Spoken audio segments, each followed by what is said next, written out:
अस्सलाम वालेकुम नाज़रीन कराम। शुरू करती हूँ अल्लाह ताला के बबरकत नाम से जो बड़ा मेहरबान और नहायत रहम वाला है। जैसे कि नाज़रीन कराम हम आपको मिराज के वाक़े के बारे में बता रहे थे और ज़िक्र किया था कि सातवें आसमान पर बैतुल मामूर है। यहाँ आप सल्लल्लाहु अलैहि वसल्लम की मुलाकात हज़रत इब्राहीम अलैहिस्सलाम से हुई। बैतुल मामूर काबा की तरह है, जैसे दुनिया में मुसलमान इसकी ज़ियारत करते हैं और तवाफ़ करते हैं, इसी तरह फ़रिश्ते रात दिन बैतुल मामूर का तवाफ़ करते हैं। ये ऐन काबा के मुकाम पर सातवें आसमान पर मौजूद है और तकरीबन 70,000 फ़रिश्ते इसका तवाफ़ करते हैं। और इसके बारे में कहा जाता है कि जो 70,000 फ़रिश्ते इसका तवाफ़ करते हैं इनकी दोबारा बारी नहीं आती। यहाँ से हजूर सल्लल्लाहु अलैहि वसल्लम को सिदरातुल मुंतहा पर ले जाया गया। यहाँ बेरी का दरख्त है जिसके पत्ते हाथी के कान से मुशाबे हैं और फल मटके के जैसे हैं और इसका घेर बहुत ज़्यादा है। सूरह नजम में भी इसका जिक्र किया गया है कि हुजूर पाक सल्लल्लाहु अलैहि वसल्लम को जब यहाँ ले जाया गया तो इसकी खूबसूरती बयान से बाहर है। सिदरा इस कदर खूबसूरत है कि अल्फाज में इसकी खूबसूरती बयान नहीं की जा सकती। इस पर रंगों की बहार थी और सोने के पतंगे इस पर छाए हुए थे। सूरह नजम में है कि अल्लाह ताला के हुक्म से जो कुछ छाना था इस पर छा रहा था। और जब हजूर पाक सल्लल्लाहु अलैहि वसल्लम ने इसे देखा तो वो और भी हसीन हो गया कि इसके हुस्न की ताब न लाई जा सकती थी। यहाँ से हजूर पाक सल्लल्लाहु अलैहि वसल्लम को रफ़ रफ़ में अर्श मौला पर ले जाया गया। यहाँ सिदरा से आगे हज़रत जिब्राईल अलैहिस्सलाम नहीं जा सकते कि इनके पर अल्लाह के नूर से जलते हैं और इन्हें इजाज़त नहीं कि वो इससे आगे जाएं। तो यहाँ से हुजूर पाक सल्लल्लाहु अलैहि वसल्लम को नूर के हाले में ले जाया गया जिसे रफ़ रफ़ कहते हैं। रफ़ रफ़ को अल्लाह ताला ने नूर से बनाया है और इसके 70,000 पर्दे हैं, जवाहरात से मुरस्सा हैं। और फिर आप सल्लल्लाहु अलैहि वसल्लम को अर्श मुअल्ला ने ले लिया।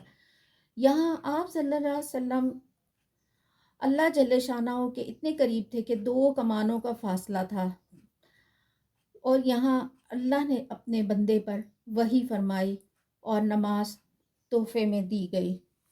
यहाँ पर वाक़या है कि हुजूर पाक सल्लल्लाहु अलैहि वसल्लम जब अर्श मुअल्ला पर तशरीफ़ ले गए तो आपने अपनी नालैन उतारनी चाहिए तो हुक्म हुआ कि नालैन मत उतारें, नालैन के साथ आएँ।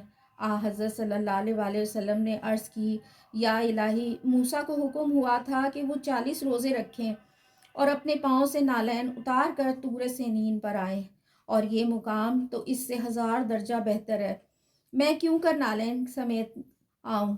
हुक्म हुआ, ए हबीब सल्लल्लाहु अलैहि वसल्लम, मूसा को इस वास्ते नालैन उतारने का हुक्म दिया गया था कि खाक तूर सीनीन इनके पाँव में लगे जिससे इनको बुजुर्गी हासिल हो और तेरी खाक के नालैन से अर्श को बुजुर्गी दूंगा। सुभान अल्लाह, सुभान अल्लाह।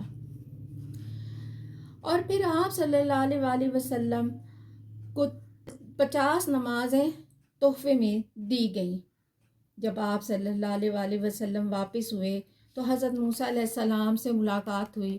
उन्होंने कहा कि आप सल्लल्लाहु अलैहि वसल्लम की उम्मत इसकी ताकत नहीं रखती। आप सल्लल्लाहु अलैहि वसल्लम वापस रब के पास जाएं और इसमें कमी का सवाल करें। हजूर पाक सल्लल्लाहु अलैहि वसल्लम ने हज़रत जिब्राईल अलैहिस्सलाम को देखा, उन्होंने भी इस बात में जवाब दिया। आप सल्लल्लाहु अलैहि वसल्लम अल्लाह के हुजूर वापस गए और अर्ज़ किया। यूँ ये सिलसिला चलता रहा और बार बार हजूर पाक सल्लल्लाहु अलैहि वसल्लम अल्लाह के हुजूर जाते रहे और नमाज में कमी कराते रहे, यहाँ तक कि 5 नमाजें रह गईं। हज़रत मूसा अलैहिस्सलाम इसमें भी कमी पर बाज़िद थे, मगर हजूर पाक सल्लल्लाहु अलैहि वसल्लम ने फरमाया, अब मुझे अपने रब से हया आती है, मैं इस पर राज़ी हूँ और सर तस्लीम खम करता हूँ। तो निदा आई, मैंने अपना कानून नाफिज कर दिया और अपने बंदों के लिए इसमें कमी कर दी, लेकिन वो 5 नमाजें सवाब में 50 नमाज के बराबर हैं और मेरे नज़दीक बात नहीं बदली जाती। फिर इसी रात हजूर पाक सल्लल्लाहु अलैहि वसल्लम मक्का मुकरमा वापस तशरीफ़ लाए और सुबह होते ही आप सल्लल्लाहु अलैहि वसल्लम ने قوم کو اس بارے میں خبر دی جو اللہ عز و جل نے آپ صلی اللہ علیہ وآلہ وسلم کو نشانیاں دکھلائیں تھیں۔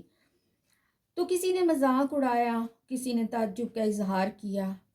کچھ لوگ حضرت ابو بکر صدیق رضی اللہ تعالیٰ عنہ کے پاس دوڑے گئے اور انہیں خبر دی کہ آپ صلی اللہ علیہ وآلہ وسلم نے یہ بات کہی ہے۔ آپ حضرت صدیق رضی اللہ تعالیٰ عنہ نے کہا کہ میں اس کی تصدیق کرتا ہوں، میں تو اس سے بھی دور کی بات پر آپ صلی اللہ علیہ وآلہ وسلم کی تصدیق کرتا ہوں، اور اس میں آپ صلی اللہ علیہ وآلہ وسلم کو سچ مانتا ہوں۔ حضرت ابو بکر صدیق رضی اللہ تعالیٰ عنہ کا لقب صدیق بڑھ گیا۔ کفار نے اس سے پر بھی آپ صلی اللہ علیہ وآلہ وسلم کا امتحان لیا اور کہا کہ وہ بیت المقدس کے اوصاف بتائیں۔ آپ صلی اللہ علیہ وآلہ وسلم نے بیت المقدس نہیں دیکھا تھا اور نہ اس رات میں اس کی نشانیوں کی طرف توجہ دی تھی، لیکن اللہ نے اسے آپ صلی اللہ علیہ وآلہ وسلم کے لیے روشن کر دیا اور آپ اس کی نشانیاں بتاتے گئے، حتیٰ کہ ایک ایک دروازے اور ایک ایک جگہ کے بارے میں آپ نے اتنا واضح بتایا کہ وہ لوگ اس کی تردید نہ کر سکے، اور آپس میں کہا کہ جو کچھ بیان کیا گیا ہے وہ بالکل ٹھیک ہے، لیکن وہ پھر بھی مزید اس کی تصدیق چاہتے تھے۔ انہوں نے آپ سے ایک قافلے کے متعلق بھی پوچھا جو ملک شام سے آ رہا تھا۔ آپ صلی اللہ علیہ وآلہ وسلم نے اس قافلے کے اونٹوں کی تعداد اور اس کے پہنچنے کا وقت اور جو اونٹ سب سے آگے کی طرف تھا اس کے بارے میں بھی بتلا دیا، لیکن ان ظالموں نے کفر پر ہی اصرار کیا۔ اسراء کی صبح یعنی معراج کی صبح حضرت جبرائیل تشریف لائے اور رسول اللہ صلی اللہ علیہ وآلہ وسلم کو پانچوں نمازوں کی تمام کیفیات اور ان کے اوقات سکھائے گئے۔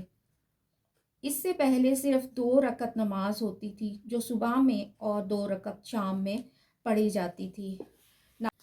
ناظرین کرام، اس میں ایک بات کا ذکر بتانا چاہتی ہوں کہ جب حضور پاک صلی اللہ علیہ وآلہ وسلم معراج کی رات جب واپس ام ہانی کے گھر پہنچے تو دروازے کی کنڈی اسی طرح ہل رہی تھی اور ان کا بستر اسی طرح گرم تھا۔ یہ اللہ تعالیٰ کی نشانیوں میں سے ایک بڑی نشانی تھی، اور یہ واقعہ معراج آپ سے ذکر کیا گیا۔ اب میں اجازت چاہتی ہوں، انشاءاللہ تعالیٰ پھر ملاقات ہوگی۔ اللہ حافظ۔